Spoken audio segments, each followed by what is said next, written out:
Hey, it's Caroline, and today I want to welcome you to our first episode. We are going to get started right at the top, right at the beginning of things, right at the start of the day, which is, of course, with breakfast, our first meal of the day. So, for those of us with ADHD, breakfast may actually be the most important meal of the day. And I know that we've heard that phrase tossed around for decades.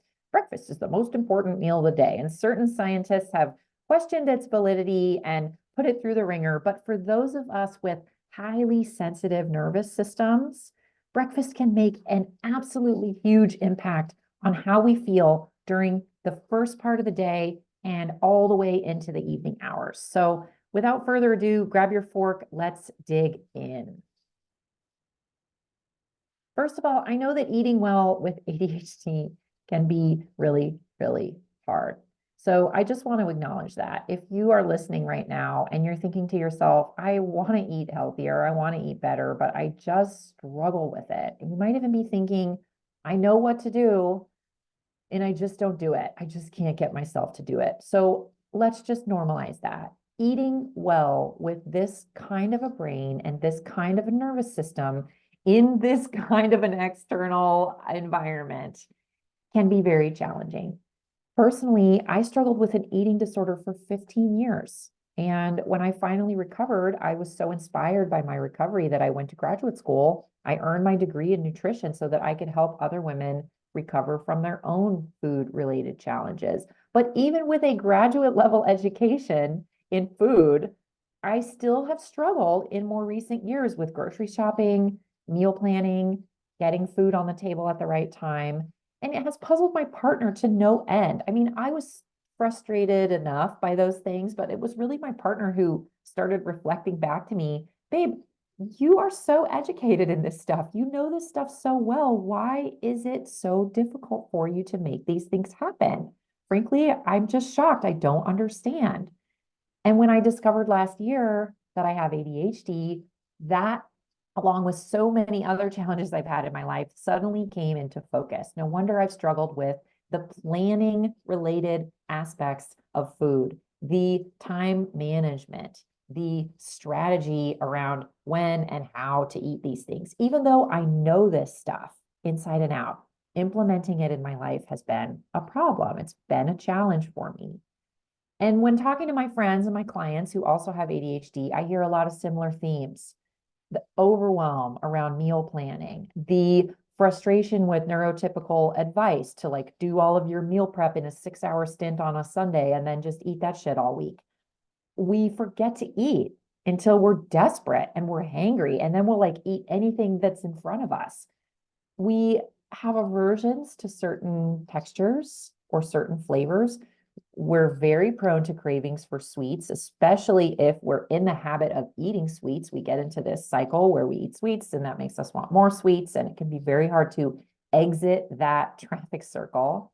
And then we have these effects of medications on our appetites because, of course, it feels good to take that stimulant, focus all day, get stuff done. But if we haven't eaten enough during the day because our appetite was suppressed, then we're very prone to binge eating in the evenings, which then leads to guilt and physical discomfort. We don't sleep that well. Then we're not eating breakfast. So let's get back onto the topic of breakfast here. I'm sharing all of this stuff to normalize whatever it is that you might be going through, your struggles with food. You are in the right place because we're going to come up with some simple, supportive, inclusive strategies to ease some of these experiences in our life. Quick reminder that food really does have a profound impact on our life, on our physical health, our mental health, and our emotional health.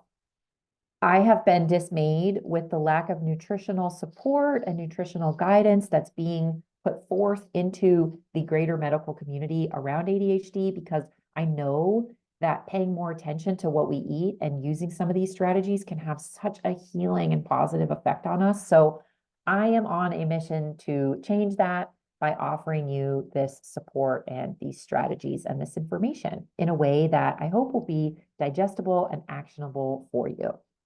So first, we're going to talk about what you need nutritionally if you have ADHD. And the number one ingredient that I want you to be focusing on is protein.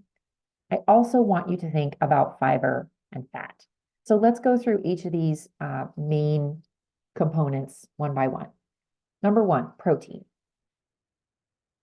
Protein is critical for our dopamine levels. So ADHD symptoms like distraction, procrastination, overwhelm, impulsivity, anxiety, sugar cravings. So we still have a lot more science that needs to be done on the ADHD brain before we can understand the intricacies and the nuances of it. But right now, what we think is that these symptoms or experiences are likely the result of decreased production of neurotransmitters or decreased availability of neurotransmitters in the brain. This includes dopamine, norepinephrine, and serotonin.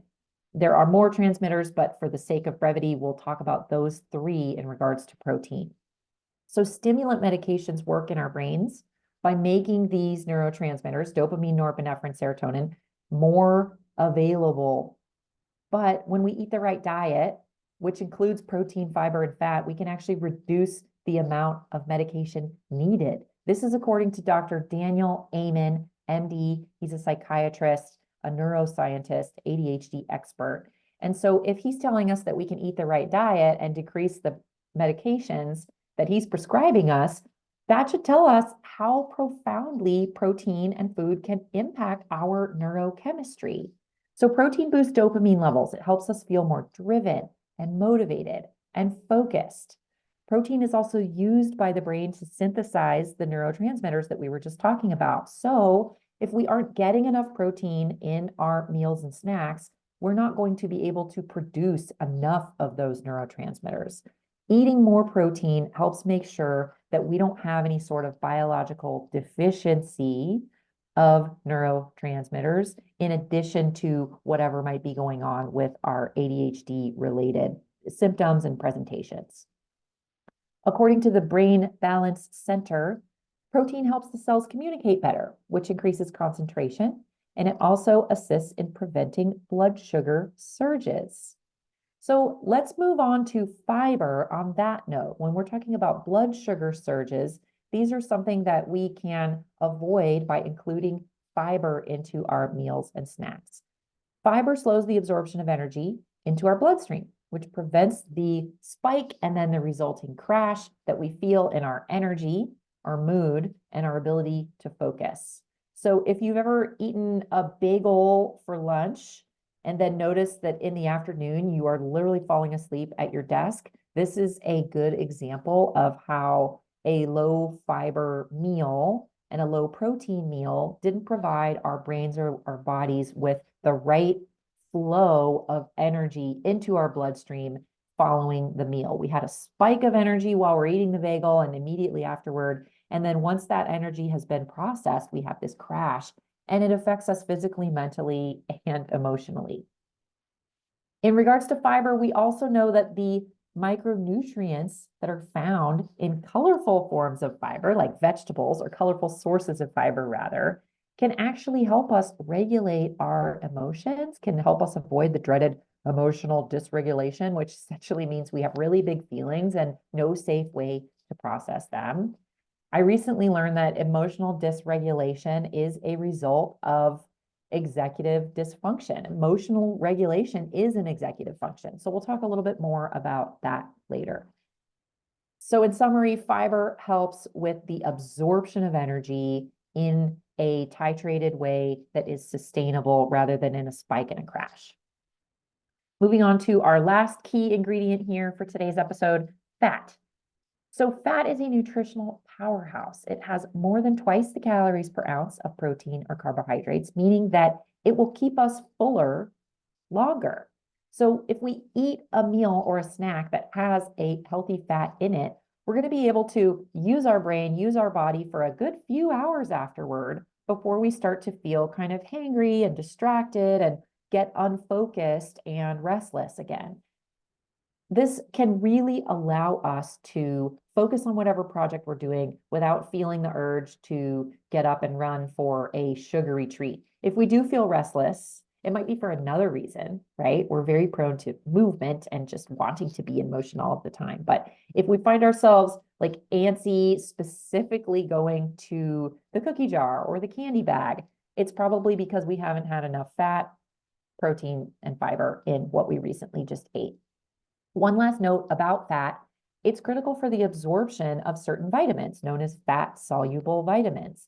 And vitamins A, D, E, and K are very closely linked with brain functions that we rely on and that we need, like balancing our mood, using our memory, both short-term and long-term, and our ability to process information and have successful cognition and understanding of things. So let's move into what executive function is, which I mentioned a few minutes ago. If you have ADHD and you've studied it at all, you're already familiar with this term. It's essentially our ability in our frontal lobes to process information in the way that our society dictates information should be processed. I once heard executive function described as the CEO in the front of the brain who calls the shots about what and when and how things need to happen. So, for better or for worse, those of us with ADHD don't really have CEOs who subscribe to the values or the organizational systems of the society that we live in, which is obsessed with productivity and consistency. And it also insists that we sit and remain sedentary for 23 hours a day while we obsess over those values about productivity and profitability. So for those of us with ADHD, unless we're passionate about something or we're fearful of an impending deadline, the CEO that we have in our brain is never going to cooperate with that structure. And starving our CEO of the nutrients that it wants and needs is only going to make it worse. It's only going to make it harder for us to assimilate and follow the basic rules of this society. So whether we like it or not, it is really important that we give our brain the best nutrition that we can so that we can have an easier time living in an environment that isn't inherently easy for us. Eating a breakfast with protein and fiber and fat is going to feed your CEO. It's going to make your CEO better at their job. They will never be the kind of CEO that a neurotypical brain has, but at least they will be better equipped to accept this mismatched environment, make better decisions despite the mismatched environment, direct energy into the places that you want to direct it into, and maintain your focus for a longer period of time. So don't worry, we're going to get into what foods you want to be eating that are going to harness this formula of protein and fiber and fat. But there's a couple of things I want to share before we get into the list of foods. I know that it's really tempting to just go, tell me what to do, and I'll do it. But in my years of nutrition practice, I've seen that that is not the case. We do not need more lists. We don't need more simple instructions. For us, it's really important to understand what's going on under the surface, mentally and emotionally, so that we can then use that self-awareness and use that environmental awareness to implement what we see on those to-do lists, to be able to follow those instructions without feeling oppositional, without feeling defiant, without feeling overwhelmed. So let's go over these concepts. First, we'll talk about which breakfast foods are going to be the most helpful, how to add certain things into some of the more typical sweet breakfast foods to give your brain and body a better balance of nutrients. And then we'll wrap up with some targeted suggestions for what I think are the very best breakfasts for those of us with ADHD. So a quick note to say that it's not really about eating breakfast and whatever you eat is good. Eating breakfast is important, but not all breakfast foods are equally helpful. If you have ADHD, balancing your blood sugar throughout the day is going to make a big difference on how you feel, on how much energy you have physically, how you're feeling mentally, how clear you are, how well you're able to identify and balance your emotions. And so it's worth saying that most of us with this kind of a brain really tend to enjoy sweets. We love our flour-based food like cookies and cereal and crackers and bread. We love candy. We often find ourselves reaching for candy or something sweet when our mental energy dips or when we're having a difficult emotion. We might rely on these kinds of sweets just to get through a typical day. Well, what we know is that our dopamine levels absolutely surge when we ingest sugar, which gives us a nice feeling of pleasure. And for those of us that might be naturally lower in dopamine or lower in available dopamine, eating this kind of a food that gives us that surge, it simply helps us feel more normal, right? We're not necessarily getting a sugar high. We're just like, oh, okay, now I can go back to the thing I was working on and I can actually just continue with my day. But the thing is, our bodies and our brains thrive when we release energy and release those chemicals in a more sustained manner rather than in an artificial spurt. So pure sugar like candy or refined carbs like cookies and flour-based foods, they are effective sources of instant energy and we feel good when we eat them. But without protein and fiber and fat, to sort of pump the brakes on the release of that energy into our bloodstream and into our bodies, we are going to crash. We inevitably crash 30 to 60 minutes later when our body has processed that sugar. There's no more energy left for us to process. And suddenly we might find ourselves in like a hypoglycemic state. We might feel kind of anxious, irritable, might feel kind of spacey. We're having more trouble understanding things, decreased cognitive abilities. And because of that, despite that initial boost that we get from eating the Pop-Tart or the bowl of Honey Bunches of Oats, this kind of breakfast, like essentially for the rest of the morning, kills our clarity. It kills our focus. It kills our confidence when it wears off. And that in turn will prompt our brains to tell us to drop everything and go right back over for another flour-based food to get another hit of energy like that.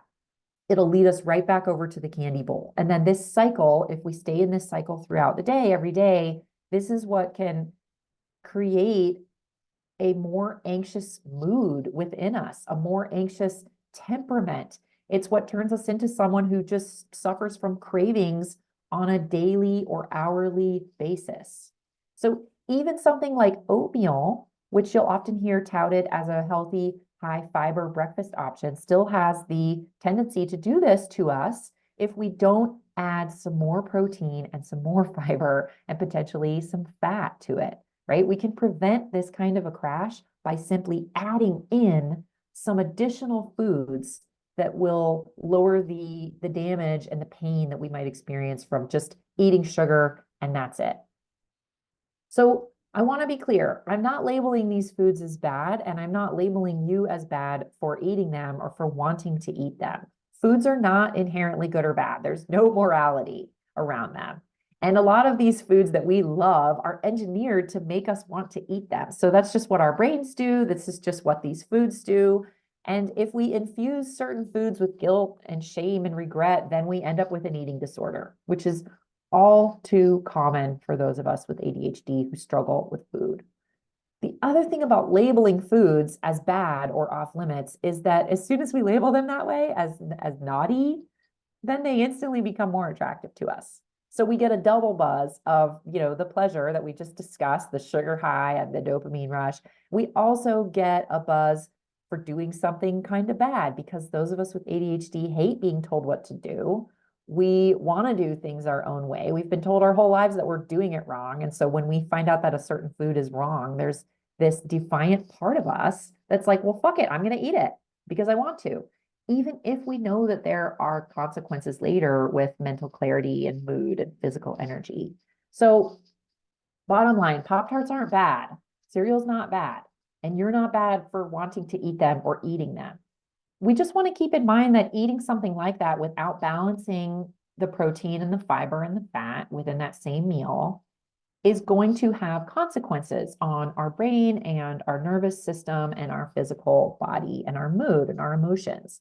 So what I suggest is when you want to eat something sweet, when you feel driven to eat a sweet breakfast or just any time of the day, a snack or something like that, I suggest that you pair these foods with something that does have protein and fiber and fat. So here's a good example. Let's say you want to have a bowl of cereal. Put a big, nice, generous handful of nuts or seeds on that bowl. If you've got a trail mix, you can sprinkle like at least a quarter cup of that trail mix over that bowl of cereal. If you want to eat French toast, make sure to eat it with an egg or two so that you get that protein. If you love cakey and bready things like muffins and coffee cake and cinnamon rolls, add a piece of ham or deli meat so that you're getting some protein. If you want to eat a piece of toast, add avocado for avocado toast. That way you're getting fat and fiber. Or you could add some beans. Beans and toast is one of my favorite breakfasts. It's vegetarian, it's a nutritional powerhouse, it's cheap, and it's easy. If you normally keep it on the lighter side and maybe just have a piece of fruit, eat a hard-boiled egg too. This is a meal prep suggestion that I feel good about giving to ADHDers, is just to boil some eggs at the beginning of the week, like 6 of them. It's not a huge 4-hour meal prep endeavor. It's just 8 to 12 minutes, depending on how hard you like your eggs boiled. Be sure to set a timer so you don't walk away and forget. And then you can eat on those eggs throughout the week. It's a really amazing high protein snack that can help get you through those crashes and those bonks of energy.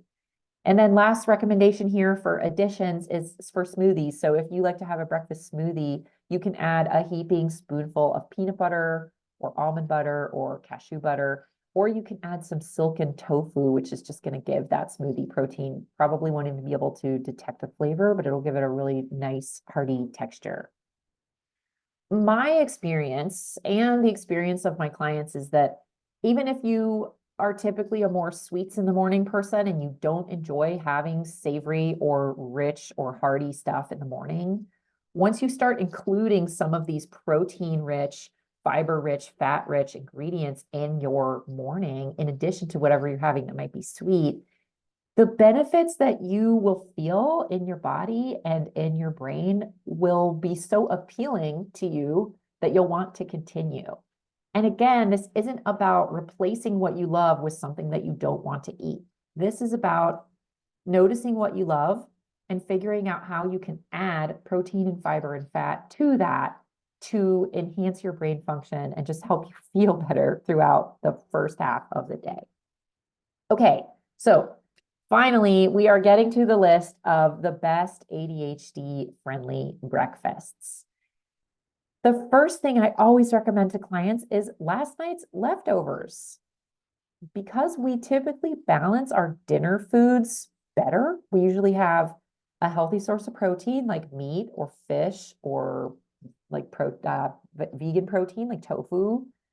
We usually have some kind of fiber like vegetables or a salad. And we almost always have fat included in this meal because the food has been cooked or the salad has been dressed with some kind of an olive oil. We might put butter on the bread. We might have cheese as part of the meal. So whenever you can eat something from another meal, whether that's lunch or dinner, if you can eat leftovers, protein and fiber and fat is going to be easier to find in dinner foods than it is in like typical breakfast foods. I love a breakfast salad. So I basically just take a handful of greens out of the container, put it on a plate. I take a spoonful of hummus and spread that around on the plate next to the greens. I put some olive oil or some balsamic vinaigrette on top of the greens, and then I'll eat a boiled egg, one of those eggs that I boiled either that day or on a different day. I love a breakfast sandwich, so I'll toast a couple pieces of toast. This is like a 5-minute breakfast. I love this. And I love to use low glycemic toast. Ezekiel bread is my favorite. In fact, Ezekiel sesame, I think, is the tastiest. So toast that. When it comes out, spread some butter or some mayonnaise on it. Add a fried egg. Takes 2 minutes to fry an egg on the stove. Add a slice of ham or deli meat. You can heat that up in the hot pan as well if you still have the hot pan from the egg. A small handful of greens, enough that it'll fit between the 2 pieces of bread. And then you can add a slice of salted tomato if you want to as well. Okay, a breakfast burrito. This is a super easy one. You can pre-make some of these in advance too. So take a can of beans, throw in some taco seasoning, some pre-shredded cheese from the Ziploc bag at the store, a little bit of salsa, and wrap it up in a large flour tortilla, the big burrito size. You can make a few of these at once so that you use the whole can of beans. And then you can wrap them up in plastic or foil and set them aside in the fridge or in the freezer so that you have some ready to heat breakfasts on busy mornings. And then you can always just make a vegetarian bowl for breakfast as well. Take any veggie side dish, like whatever you have left over from last night or one of your favorite veggie side dishes. It's okay to get these from the grocery store deli too. You don't have to make all of this stuff on your own. Relying on convenience foods is healthy for those of us with ADHD. So something like ratatouille or shakshuka, or even like a hearty lentil soup. You can add a couple pieces of tofu to that. You can add an egg to that. And then you've got a vegetarian bowl that's high in protein, fiber, and fat. So let's wrap things up here with the best times of day to eat breakfast. This one's a little bit obvious, right? Because breakfast happens in the morning. But a lot of my clients tell me that they're not hungry first thing in the morning. So it's okay, no worries. You don't have to eat like immediately upon sitting up and rocketing out of bed. I know that most of us struggle to even get out of bed in the morning. It can be a hard time of day for us. Some of us really rely on getting up and then immediately taking our meds so that we can function normally during the first half of the day.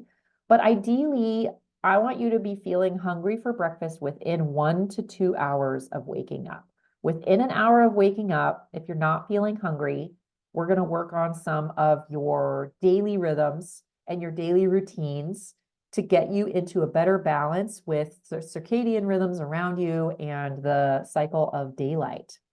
So it's not critical that you eat first thing, but if you do eat a protein-rich breakfast within 2 hours of waking up, you will find that your focus will drastically improve for the whole day, but especially the first half of the day.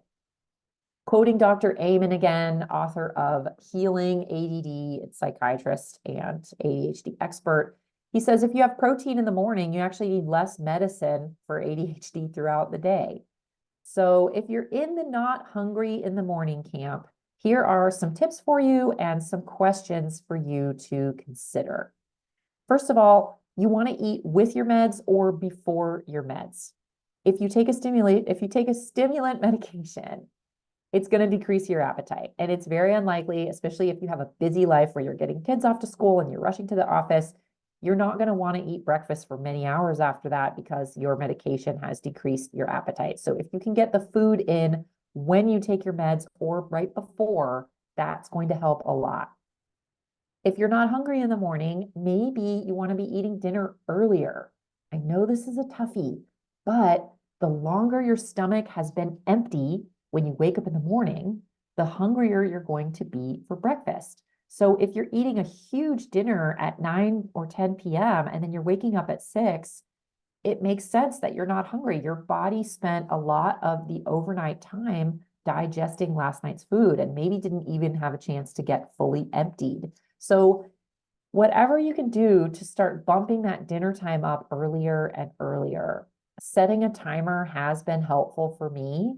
Eventually, my partner suggested this, that I set a timer at 4:30 because that gets me thinking about, oh, what might I want to look at in the fridge to eat for dinner? It gives me an hour or two to think about like what I'm going to make and plan for it. And then I can eat dinner between 6 and 7. And I can have a long empty tummy by the time I wake up at 7 a.m. the next day. Eat a smaller dinner, right? I know that this is also tough for us because we tend to be so busy throughout the day that maybe we don't eat enough, or maybe we are eating a lot of those like sugary, carby foods during the day. And by the time dinner rolls around, we are famished and we just pig out on whatever's there. So eating a smaller dinner doesn't mean eating less food throughout the day. It means eating more food earlier in the day so that you can then have a smaller dinner, still feel satisfied, go to bed, and wake up in the morning feeling hungry.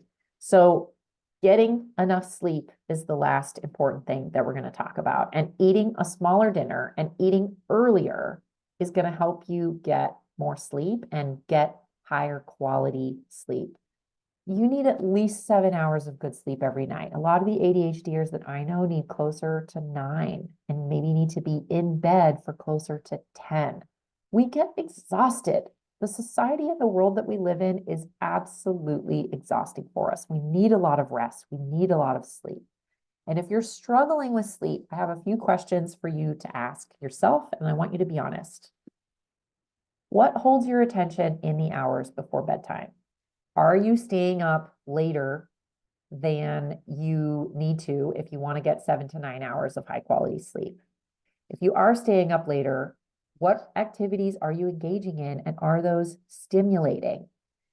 If you are engaging in anything that involves watching a screen, so TV shows, movies, scrolling through your phone, watching YouTube, looking at social media, those are all very stimulating activities for the brain. And those activities all inhibit our ability to wind down, to start to feel calm, and to be able to close our eyes and rest.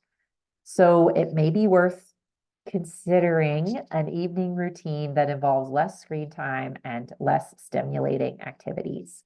Are you drinking alcohol in the evenings? A lot of people do. Alcohol tends to make us feel a little bit more relaxed, but the problem is that it inhibits our sleep cycle and it's actually very disruptive to our sleep overall. So the more alcohol you're drinking before bed, the worse quality of sleep you are getting. So a healthy wind down routine for those of us with an easily stimulated, highly sensitive nervous system starts pretty early. It starts closer to 8 p.m. We like to read books.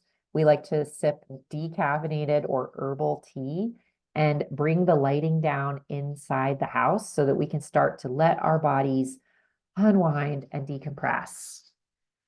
So in conclusion, let's wrap up what we talked about today. Breakfast is medicine. Breakfast is a complementary form of medicine. Whether you're taking medication for your ADHD or not, a hearty daily breakfast routine can dramatically improve or reduce the ADHD-related symptoms that you experience throughout the day. Eating protein in the morning is critical because it regulates your neurotransmitters as powerfully as some medications do. It stabilizes your blood sugar, it balances your hormones, it improves your focus, it prevents sugar cravings, and it boosts your mood. So in other words, a protein-rich breakfast is going to help you get more done. It's going to help you make better choices. It's going to help you manage those big emotions that come up. And of course, it's going to help you plan and eat healthier meals for the rest of the week. So thank you so much for joining me today. I hope that you got a lot out of this episode. I'd love to hear what you think about what we talked about today.